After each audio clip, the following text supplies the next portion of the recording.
Hello प्यारे बच्चों, a very good afternoon to all of you. कैसे हैं आप सभी? बहुत बहुत स्वागत है आप सभी का अमित सर की क्लास में। मैं उम्मीद करता हूं कि आप सभी जो हैं अच्छे हैं, एकदम पढ़े, आप फिट एंड फाइन, चकाचक, एकदम टकाटक, ललन टॉप हैं। तो प्यारे बच्चों, आज जैसा कि आप जान रहे हैं हमारी जो क्लास है, हमारा जो पहला चैप्टर है संख्या पद्धति, इसका आज लेक्चर नंबर 2 है। और आज की क्लास में हम एक बहुत इंपॉर्टेंट टॉपिक पढ़ने वाले हैं जो आपके एग्ज़ाम में पूछा जाता है। तो क्या है भाई, चलिए शुरू करते हैं। चलिए देखते हैं कि क्या पढ़ना है आज की क्लास में हमें। आज हम सीखेंगे अपरिमेय संख्या का। क्या सीखने वाले हैं बेटा? आज हम अपरिमेय संख्या का संख्या रेखा, अपरिमेय संख्या का संख्या रेखा पर निरूपण। अपरिमेय संख्या का संख्या रेखा पर निरूपण, आज हम ये पढ़ेंगे, अपरिमेय संख्या का संख्या रेखा पर निरूपण। ठीक है, चलिए तो शुरू करते हैं। लेकिन सबसे पहले आप लोग अपनी अपनी अटेंडेंस लगा दीजिए भाई जल्दी से। यस, आपके अमित सर आपके सामने हैं, सारे बच्चे आप आ चुके हैं। तो जल्दी से एक बार पहले सभी बच्चे अटेंडेंस लगा दीजिए, फिर आज की क्लास हम लोग शुरू करते हैं। और एक बार आप लोग इस क्लास को स्टडी ग्रुप पे शेयर कर दीजिए। ठीक है, स्टडी ग्रुप पे जल्दी से शेयर कर दो क्लास को, ताकि जो है हम लोग अच्छे से पढ़ाई कर सकें। ठीक है, और सभी बच्चे पढ़ाई कर सकें, क्योंकि टॉपिक बहुत अच्छा है, टॉपिक बहुत इंपॉर्टेंट है। ठीक है, चलिए तो शुरू करते हैं बेटा। अब देखिए, आप लोगों के लिए यानी कि क्लास 9th के लिए बेटा सूरमा बैच जो है वो आ चुका है। तो जैसा कि आप देख रहे हैं कि सूरमा बैच जो आया है, ये अपने आप यहाँ पर तैयारी करके अपने स्कूल की परीक्षा में टॉप कर सकते हैं। जो सूरमा बैच है, तो सूरमा बैच में आप अच्छे से पढ़ाई करके, बढ़िया एकदम मज़ेदार तरीके से पढ़ाई करके अपने स्कूल की परीक्षा में टॉप कर सकते हो। क्योंकि बेटा आप जानते हैं कि क्लास 9th में तो स्कूल में ही एग्ज़ाम होते हैं, क्लास 9th में स्कूल में ही एग्ज़ाम होते हैं, है ना। तो आप स्कूल में टॉप कर सकते हैं, है ना, और अपने अच्छी रैंक ला सकते हैं, अच्छे नंबर ला सकते हैं, अच्छे से पढ़ाई कर सकते हैं, सारे कंसेप्ट क्लियर कर सकते हैं। इस सूरमा बैच में बेटा मैं आपको बता दूं कि आपको कई सारी चीज़ें मिलने वाली हैं, जैसे कि आपको यहाँ पर स्पेशल लाइव मैराथन क्लासेस मिलेंगी ड्यूरिंग एग्ज़ाम टाइम। यानी कि जब आपका एग्ज़ाम आने वाले होंगे तो उस टाइम पर आपको यहाँ पर स्पेशल लाइव मैराथन क्लासेस मिलेंगी। प्लस उसके साथ साथ में वीकली गाइडेंस सेशन होंगे, हिंदी की स्पेशल क्लासेस मिलेंगी। ये सब आपको मिलेगा यहाँ सूरमा बैच में। और आपको मैं बता दूं कि इस सूरमा बैच की फ़ीस जो है वो पहले 4,999 रुपये थी, लेकिन अब वो घटाकर कम कर दी गई है, केवल 2,999 रुपये है। ठीक है, तो अब आपको मैं ये भी बता दूं कि अगर आप कूपन कोड लगाते हैं सूरमा बैच, ठीक है, तब आपको प्यारे बच्चों 40% का डिस्काउंट मिल जाएगा इस फीस पर। और आपको ये भी बता दूं कि जल्दी से जल्द आप इस चीज़ को कर लीजिए, क्योंकि ये जो ऑफ़र है बेटा ये सीमित समय के लिए है, यानी लिमिटेड टाइम के लिए है, ज़्यादा दिन तक ये ऑफ़र चलने वाला नहीं है। तो इसलिए बेटा जितना जल्दी हो सके आप जल्द से जल्द इस कोर्स में एडमिशन ले लें। अगर आपको कोई और जानकारी चाहिए तो आप इस नंबर पर कॉल भी कर सकते हैं 0124-715-8250। ठीक है, तो जल्दी से एक बार मुझे बता दीजिए कि आप में से कौन कौन बच्चे हैं जो इस कोर्स को ज्वाइन करना चाहेंगे, बताइए। चलिए आप कमेंट करके भी बता सकते हैं। अब प्यारे बच्चों हम बात करेंगे अपरिमेय संख्या के बारे में। देखिए, हमने संख्या रेखा जानी थी, संख्या रेखा पर हमने कई तरह की संख्याओं के बारे में भी जाना था कि भाई प्राकृतिक संख्या भी होती है, पूर्ण संख्या भी होती है, पूर्णांक भी होते हैं, भिन्न भी होती है, परिमेय संख्या भी होती है, उसके बाद अपरिमेय संख्या होती है। इन सभी संख्याओं को हमने संख्या रेखा पर दिखाया था। ठीक है, जैसे कि जानते हैं आप, ये क्या है हमारे सामने, ये हमारे सामने संख्या रेखा है ना। ये बीच में क्या होता है बेटा? 0। ठीक है, और जब हम 0 के दाईं तरफ चलते हैं तो 0 के दाईं ओर चलने पर क्या होता है? 1 2 3 4 5 6 7 8 9, यानी कि सभी जो है हमें धनात्मक संख्याएं मिलती हैं। और जब हम 0 के बाईं ओर चलते हैं, यानी पीछे की तरफ अगर हम चलें, तो हमें सारी की सारी ऋणात्मक संख्याएं मिलती हैं। ज़ीरो जो है ना धनात्मक की गिनती में है ना ही ऋणात्मक की गिनती में है। ज़ीरो को बस खाली हम शून्य कहते हैं, हालांकि पूर्णांक है लेकिन ना तो ये धनात्मक है ना ये ऋणात्मक है। तो हमने अपनी संख्या रेखा पर प्राकृतिक संख्याओं को भी दिखा रखा है। भाई ये सारी तो देखो क्या है, प्राकृतिक संख्याएं हैं, 1 2 3 4 5 6 7 8 9 10, ठीक है। अगर ज़ीरो से शुरुआत की जाए तो ये सारी क्या हैं, पूर्ण संख्याएं हैं। जो संख्याएं जीरो से शुरू होती है वो पूर्ण संख्याएं होती हैं। ये वाली आपकी ऋणात्मक संख्याएं हैं, -1 -2 -3 -4 -5 -6, ठीक है। अब सिर्फ किस चीज़ की बात रह गई, अब सिर्फ बात रह गई हमारे पास पूर्णांक की। तो पूर्णांक हो गए धनात्मक, ऋणात्मक और शून्य। इसके बाद आती हैं बेटा परिमेय संख्याएं। जैसे परिमेय संख्याओं में हमारे पास संख्या है 1/2। तो 1/2 कहाँ पे होगा, 0 और 1 के बीच में होगा आपका 1/2, ये हमने दिखा दिया, ठीक है। जैसे मान लीजिए हमारे पास है माइनस का 1/2, तो माइनस का 1/2 कहाँ पर होगा, देखो ये -2 है, -1 है, इनके बीच में होगा माइनस का 1/2, इनके बीच में क्या हो जाएगा, माइनस का 1/2 हो जाएगा, ठीक है। तो हमें ये पता चल गया कि भाई जब हम धनात्मक मतलब आगे की तरफ चलते हैं तो हमें धनात्मक संख्याएं मिलती हैं, जब हम पीछे की तरफ चलते हैं लेफ्ट साइड में चलते हैं तो हमें ऋणात्मक संख्याएं मिलती हैं। हमने हर प्रकार की संख्या को संख्या रेखा पर दिखा दिया है, ठीक है। परिमेय संख्या को भी दिखा दिया। अब केवल एक संख्या बचती है हमारी अपरिमेय संख्या। अपरिमेय संख्या में जैसे क्या है, देखिए अपरिमेय संख्या में बेटा अब हम अपरिमेय संख्या का संख्या रेखा पर निरूपण सीखने जा रहे हैं। निरूपण का मतलब होता है कि कैसे उसको हम दर्शा सकते हैं, कैसे उसे हम दर्शा सकते हैं, ठीक है। तो भाई देखिए जैसे अगर हमारे पास अपरिमेय संख्या है √2, या जैसे हमारे पास अपरिमेय संख्या है √3, या जैसे हमारे पास अपरिमेय संख्या है √5, तो इनको हम कैसे दिखाएंगे। भाई देखो 2 को हम क्या लिख सकते हैं, 2 को प्यारे बच्चों हम 1 + 1 लिख सकते हैं। अब हम दोनों तरफ वर्गमूल भी तो ले सकते हैं। अगर मैं 2 को इस तरीके से लिख दूं वर्गमूल 2 का वर्ग, तो क्या कोई दिक्कत है, बताओ। क्या मैं 2 को वर्गमूल 2 का वर्ग नहीं लिख सकता, बात तो वही हो जाएगी ना, क्योंकि अगर वर्गमूल 2 का वर्ग करोगे तो क्या आएगा, 2 आएगा, ठीक है। अच्छा अब इस 1 को क्या लिख सकते हैं, इस 1 को हम 1 का वर्ग लिख सकते हैं। ऐसे ही इस वाले 1 को भी हम क्या लिख सकते हैं, 1 का वर्ग लिख सकते हैं। तो ये क्या बनती है बेटा, ये हमारी बनती है कौन सी प्रमेय, पाइथागोरस प्रमेय। ये हमारी बनती है प्यारे बच्चों पाइथागोरस प्रमेय। इसे हम कहते हैं पाइथागोरस, कौन से गोरस, पाइथागोरस, पाइथागोरस प्रमेय। पाइथागोरस प्रमेय क्या होती है कि भाई जो कर्ण का वर्ग होता है वो किसका वर्ग होता है, आधार का वर्ग होता है प्लस लंब का वर्ग होता है ना। कर्ण का वर्ग बराबर क्या होता है, आधार का वर्ग होता है प्लस लंब का वर्ग होता है। कर्ण का वर्ग बराबर आधार का वर्ग प्लस लंब का वर्ग, ये होता है हमारी पाइथागोरस प्रमेय, ठीक है। पाइथागोरस प्रमेय क्या होती है, कर्ण का वर्ग बराबर आधार का वर्ग प्लस लंब का वर्ग, ये होती है हमारी पाइथागोरस प्रमेय, ठीक है। चलिए अब इसके बाद अगला क्या है भाई, अब देखो हम यहाँ पर एक समकोण त्रिभुज के बारे में बात करते हैं बेटा, ठीक है। इसी से आप सब सीख जाएंगे। समकोण त्रिभुज में अगर मान लीजिए कि कर्ण हमारा कितना है, वर्गमूल 2 है। कर्ण अगर हमारा वर्गमूल 2 है तो आधार भी 1 होगा, आधार भी 1 होगा और लंब भी 1 होगा। जब आधार भी 1 होगा लंब भी 1 होगा तब जा कर के हमारा जो कर्ण है यानी 90 डिग्री के जो सामने वाली भुजा है वो जाके √2 हो जाएगी, ठीक है। इसी तरीके से हम 3 को भी लिख सकते हैं। तो बेसिकली हम करेंगे क्या, हम देखो बेटा इस दूरी को, ये जो दूरी है इसको हम 1 इकाई दूरी बोलते हैं, 1 इकाई दूरी। अब वो सेंटीमीटर भी हो सकती है, वो मीटर भी हो सकती है, वो किलोमीटर भी हो सकती है, ठीक है। तो चलिए करते हैं निरूपण, दिखाते हैं संख्या रेखा पर।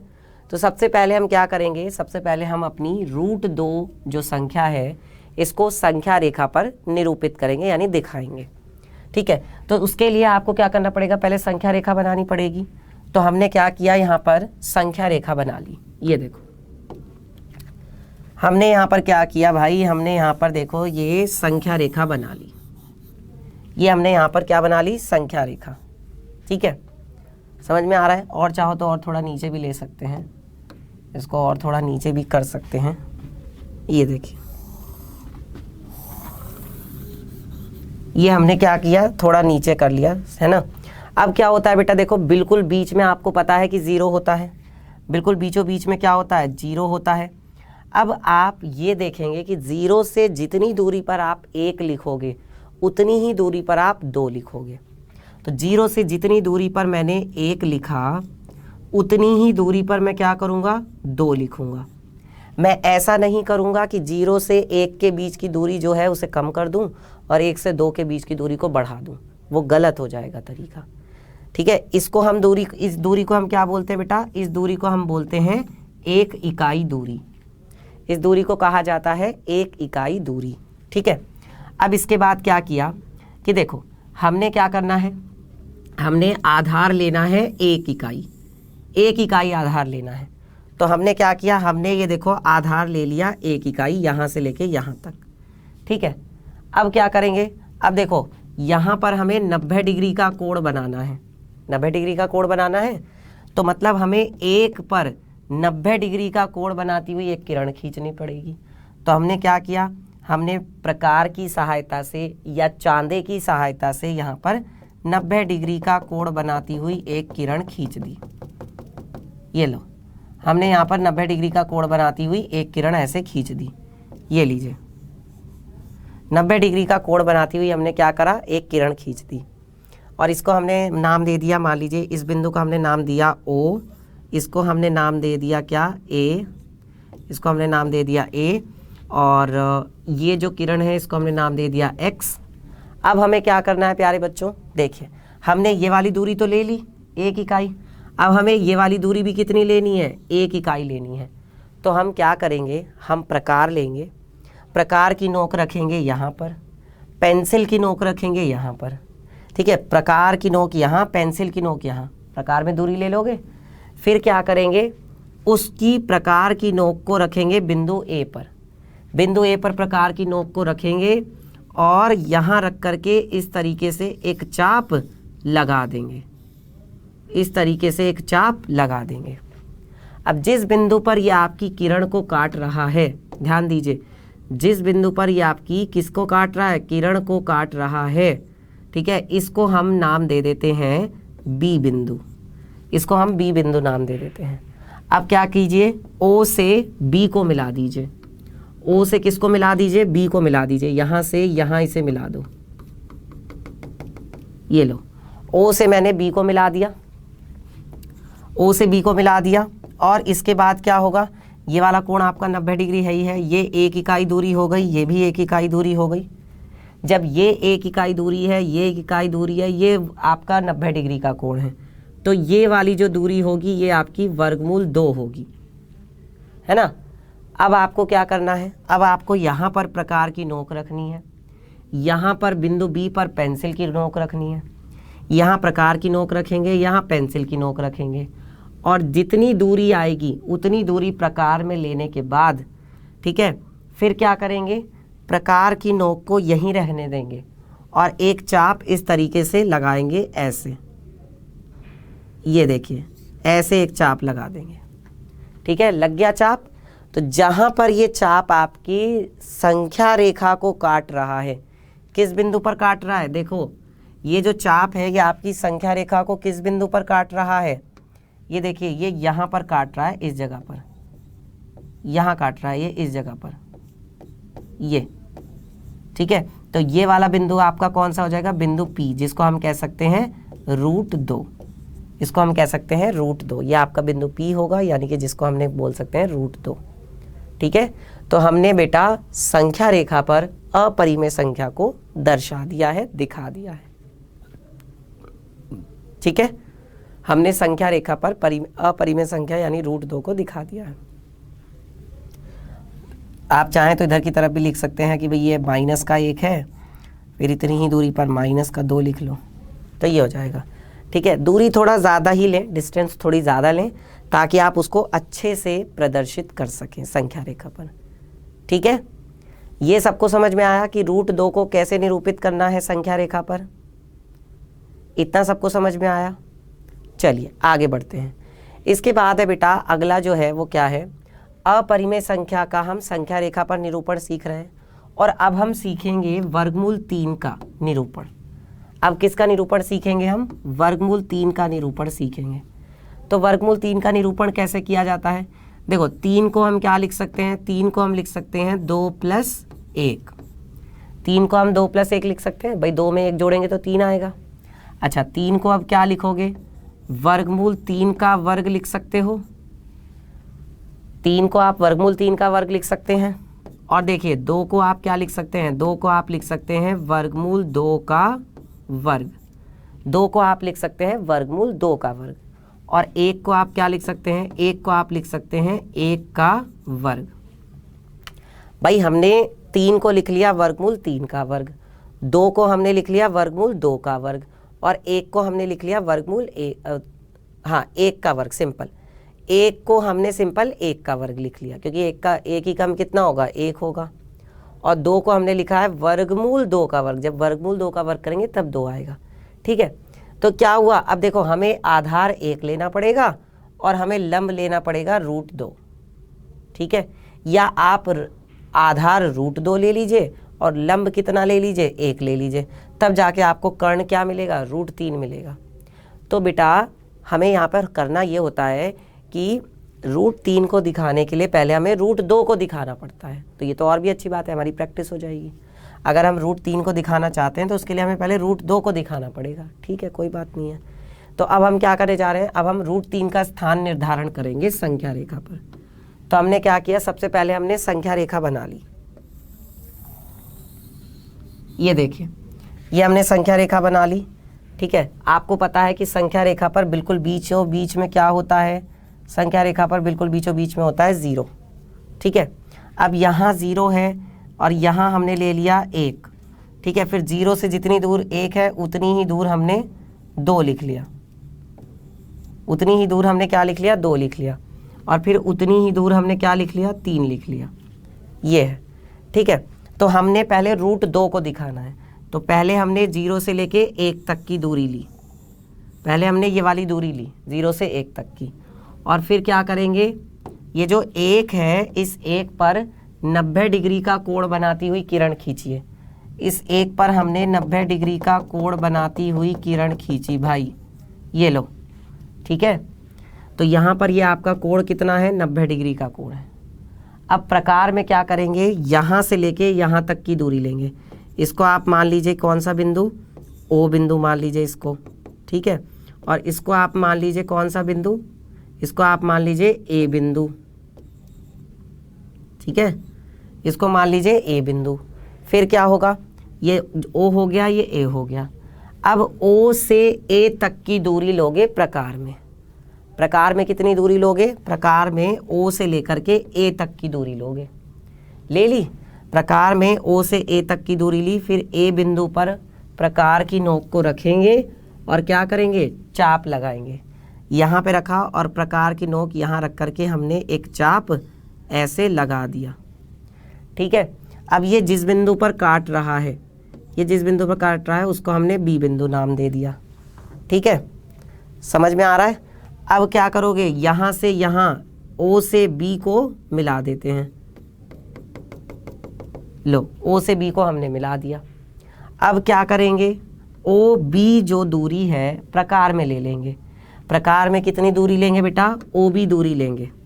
प्रकार लो, प्रकार की नोक को यहाँ रखो, पेंसिल की नोक को यहाँ रखो B बिंदु पर, और इतनी दूरी लेकर के इस तरीके से एक चाप लगा देंगे, इस तरीके से एक चाप लगा देंगे। तो जिस बिंदु पर ये आपका चाप जो है संख्या रेखा को काट रहा है वह क्या हो जाएगा, वह जो है √2 को दिखाएगा। ये दिखाएगा किसको, ये दिखाएगा √2 को, ये √2 को दिखाएगा। तो हमने पहले √2 को तो दिखा दिया। अच्छा, हमें √3 को दिखाना था, तो √3 को दिखाने के लिए पहले हमने √2 को दिखाया। अब √2 दूरी ले लेंगे और 1 दूरी लेंगे। तो अब हम क्या करेंगे, अब हम यहाँ O से लेके इसको C नाम दे दीजिए। तो O से C तक की दूरी ले लेते हैं। अब हम O से C तक की दूरी लेंगे क्योंकि अब हमें √3 को दिखाना है। अब यहाँ पर हम क्या करेंगे, सी बिंदु पर 90 डिग्री का कोण बनाती हुई किरण खींचेंगे। तो हमने क्या किया, सी बिंदु पर 90 डिग्री का कोण बनाती हुई हमने एक और किरण खींच दी। सी बिंदु पर हमने 90 डिग्री का कोण बनाती हुई किरण खींची। चांदे की सहायता से भी खींच सकते हो और प्रकार की सहायता से भी खींच सकते हो। फिर यहाँ पर क्या होगा बेटा, 90 डिग्री का कोण बन गया। ठीक है, अब आपको क्या करना है, देखो अब आप 0 से लेके 1 तक की दूरी लेंगे, क्योंकि देखो √2 तो ले लिए, अब आपको 1 इकाई दूरी लेनी है प्रकार में। तो आपने क्या किया, 0 से लेकर के 1 तक की दूरी ली प्रकार में, या कह लो कि 0 से लेके a तक की दूरी ली, और इसको हम रखेंगे प्रकार की नोक को यहाँ सी बिंदु पर। सी बिंदु पर रखेंगे और एक चाप लगा देंगे ठीक इसके बिल्कुल बराबर में। ये देखिए यहाँ पर ये चाप लग गया। अब जिस बिंदु पर ये आपकी किरण को काट रहा है उस बिंदु से इसको आप मान लीजिए डी बिंदु, इसको डी बिंदु मान लिया, और अब यहाँ से यहाँ इसको मिला देते हैं, ये लीजिए। ठीक है, ओ से डी को हमने मिला दिया।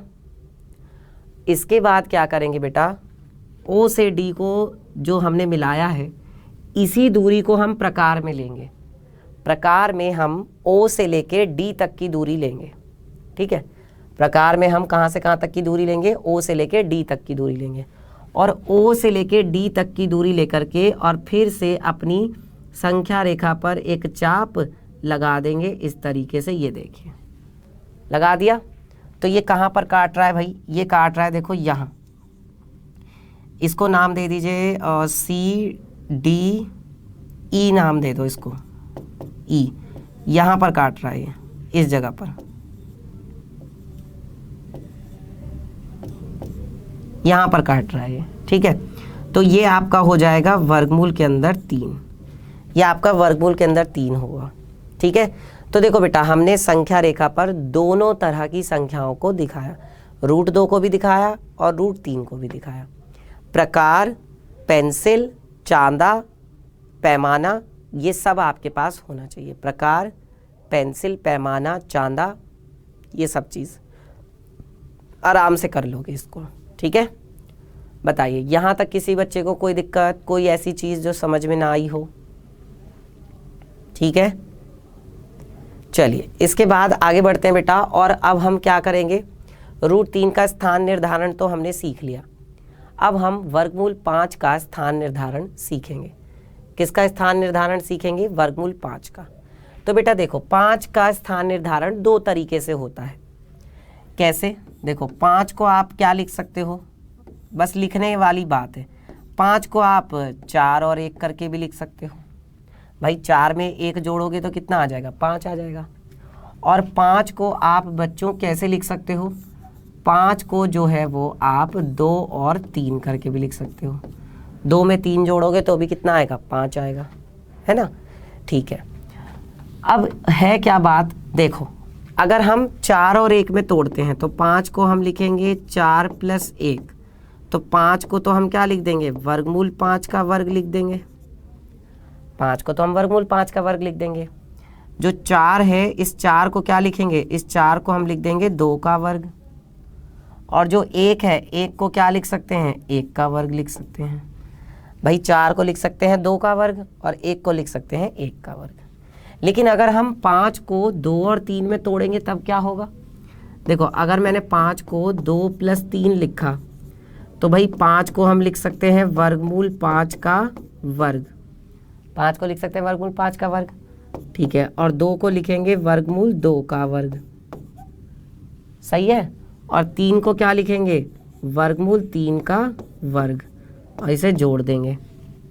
तो अब देखो दोनों में फ़र्क क्या है। अगर हम वर्गमूल 5 को 4 और 1 में तोड़ते हैं तब तो हम आराम से कर सकते हैं 2 इकाई दूरी और 1 इकाई दूरी लेकर के, ये ज़्यादा आसान है। और अगर आप 2 और 3 में तोड़ के करोगे तो फिर क्या होगा? पहले आपको √2 को दिखाना पड़ेगा, फिर आपको √3 को दिखाना पड़ेगा, और तब जाकर आप किसको दिखा पाओगे? वर्गमूल 5 को दिखा पाओगे। तो कौन सा तरीका ज़्यादा सही है? किस तरीके से करना ज़्यादा सही है बताओ? पहले वाला तरीका ज़्यादा सही है या दूसरे वाला? इससे करना चाहिए या उससे करना चाहिए? बताओ किससे करना चाहिए? बताओ, इससे करें या उससे करें? देखो उसमें क्या है कि पहले √2 को दिखाओगे, फिर √3 को दिखाओगे, तब जा कर के √5 को दिखाओगे, और यहाँ पर तो 2 और 1 दूरी लेकर के सीधा दिखा दोगे। तो क्या है भाई, सबसे पहले हमने क्या किया, एक संख्या रेखा ले ली। सबसे पहले हम एक संख्या रेखा ले लेते हैं, ठीक है।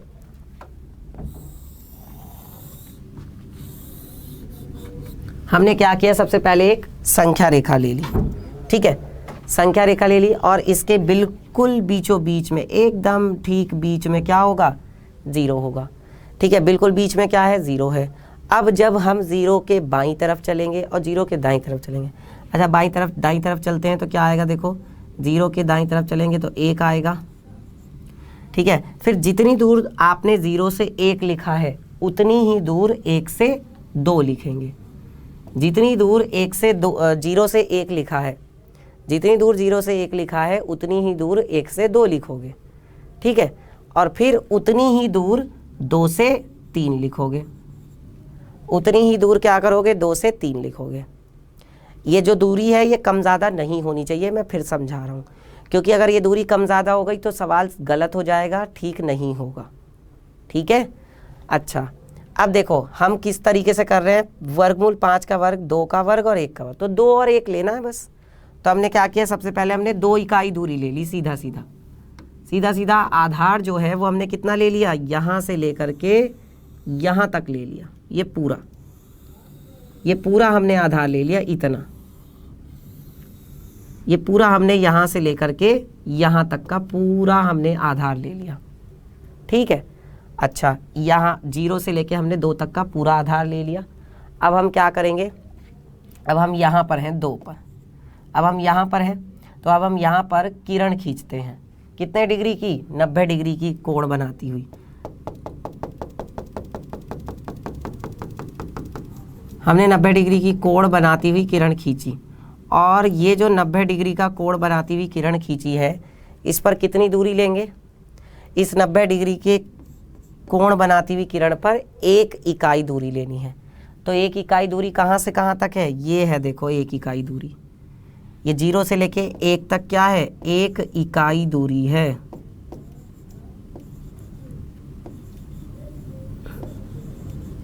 एक इकाई दूरी है, ये कितनी दूरी है, ये 1 इकाई दूरी है, ठीक है, 0 से लेके 1 तक की। तो ये जो 1 इकाई दूरी है ये आप यहाँ पर लेंगे, ठीक है।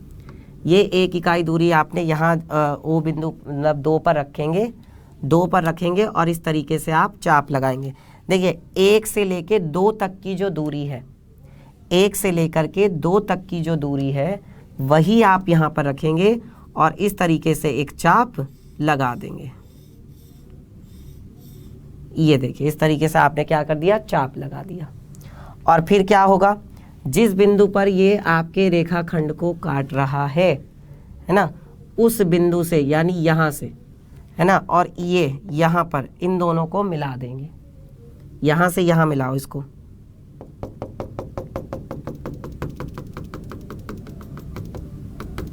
ठीक है, मिला दिया। अब क्या करना है बेटा, इसका नाम मान लीजिए ए है या इसका नाम मान लो ओ है, ठीक है, ये आपका क्या है, ए है और ये आपका मान लीजिए बी है। तो आपको करना कुछ नहीं है, आपको यहाँ ओ से लेकर के बी तक की दूरी लेनी है प्रकार में, और फिर क्या करना है, यहाँ से ऐसे धीरे से इस तरीके से आपको चाप लगा देना है। ये देखिए ये लग गया चाप। तो ये चाप कहाँ पे लगा है, 2 से थोड़ा सा आगे यानी यहाँ पे। तो जिस बिंदु पर ये चाप आपके रेखाखंड को काट रहा है, जिस बिंदु पर ये चाप आपके रेखाखंड को काट रहा है, ये यहाँ पे काट रहा है, इसको कह लो बिंदु P। तो यही आपके वर्गमूल 5 को प्रदर्शित करेगा। यही किसको दिखाएगा, वर्गमूल 5 को दिखाएगा। देखो वर्गमूल 4 का मान 2 होता है, तो वर्गमूल 5 का मान 2 से ज़्यादा आएगा, सीधी सी बात है, इसीलिए 2 से ज़्यादा आ रहा है, ठीक है। जो वर्गमूल 5 का मान है वो 2 से ज़्यादा आ रहा है। तो सबको समझ में आया प्यारे बच्चों की कैसे करना है, क्या करना है, किस तरीके से करना है, सारे बच्चों को क्लियर हुआ यहाँ तक, बताइए। इतना सभी बच्चों को क्लियर हुआ। संख्या रेखा पर अपरिमेय संख्या का निरूपण। बेटा इस जो ये संख्या रेखा होती है इसे हम वास्तविक संख्या रेखा भी कहते हैं। इस संख्या रेखा को हम क्या बोलते हैं? वास्तविक संख्या रेखा भी कहते हैं। इस संख्या रेखा को हम वास्तविक संख्या रेखा भी कहते हैं। ठीक है, इसको हम वास्तविक संख्या रेखा भी कहते हैं, यानी कि real number line, real number line. Okay, चलिए, तो प्यारे बच्चों, अगर आज की क्लास आपको अच्छी लगी है, अगर आज की क्लास में आपको अच्छे से समझ में आया, जो भी चीज़ें मैंने आपको बताई समझाई, वैसे मैंने आज आपको सिखाया है अपरिमेय संख्या का संख्या रेखा पे निरूपण। तो बेटा, अगर आपको अच्छे से ये समझ में आ गया है तो क्लास को लाइक ज़रूर कीजिएगा, और मिलेंगे फिर आपसे अगली क्लास में, अगले सेशन में। तब तक के लिए अपना ध्यान रखिए। Take care, tata, bye bye.